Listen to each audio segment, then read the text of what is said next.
மதுரையில் உள்ள மலை கிராமம் ஒன்றில் 20 ஆண்டுகளுக்கு மேலாக மொபைல் டவர் இல்லாததால் அப்பகுதி மக்கள் கடும் சிரமங்களை எதிர்கொண்டு வருகிறார்கள்.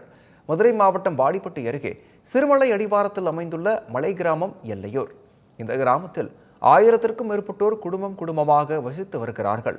இந்த கிராமத்தில் 20 ஆண்டுகளுக்கு மேலாக செல்போன் டவர் இல்லாததால் அவசர தேவைகளுக்கு உதவிகளை அழைக்கவும் குழந்தைகளின் படிப்பிற்கான தேவைகளை பூர்த்தி செய்யவும் வழியின்றி கிராம மக்கள் கடும் சிரமங்களை சந்தித்து வருகிறார்கள்.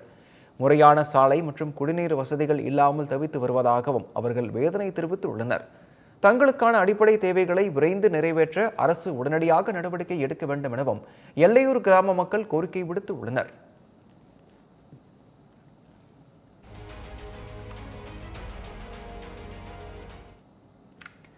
சிவகங்கையில் லாரியும் மினி வேனும் நேருக்கு நேர் மோதிக்கொண்ட விபத்தில் 4 பேர் காயமடைந்த நிலையில் வேனுக்குள் சிக்கிய ஓட்டுநரை பொதுமக்கள் 1 மணி நேரத்திற்கு மேலாக போராடி மீட்டனர். செங்கல்பட்டு மாவட்டத்தைச் சேர்ந்த சத்தியமூர்த்தி என்பவர் சென்னையில் உள்ள தனியார் சேமியா கம்பெனியில் வாகன ஓட்டுநராக பணியாற்றி வருகிறார். இவர் மினி வேனில் சேமியா லோடு ஏற்றிக்கொண்டு சிவகங்கை பைபாஸ் சாலை வழியாக மானாமதுரைக்கு சென்று கொண்டு இருந்தார். அப்போது மானாமதுரையிலிருந்து மதக்குப்பட்டிக்கு செங்கல் ஏற்றிச் சென்ற லாரி மீது மினி வேன் நேருக்கு நேர் மோதி விபத்துக்கு உள்ளானது. இதில் லாரி ஓட்டுநர் ராஜாங்கம் மற்றும் லோடுமேன் இருவர்கள் காயமடைந்த நிலையில் ஓட்டுநர் சத்தியமூர்த்தி படுகாயங்களுடன் மினி வேனுக்குள் சிக்கிக் கொண்டார்.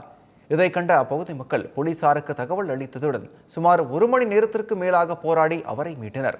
காயமடைந்த 4 பேரும் சிகிச்சைக்காக மருத்துவமனையில் அனுமதிக்கப்பட்டு உள்ளனர். இந்த விபத்து குறித்து போலீசார் விசாரணை நடத்தி வருகிறார்கள்.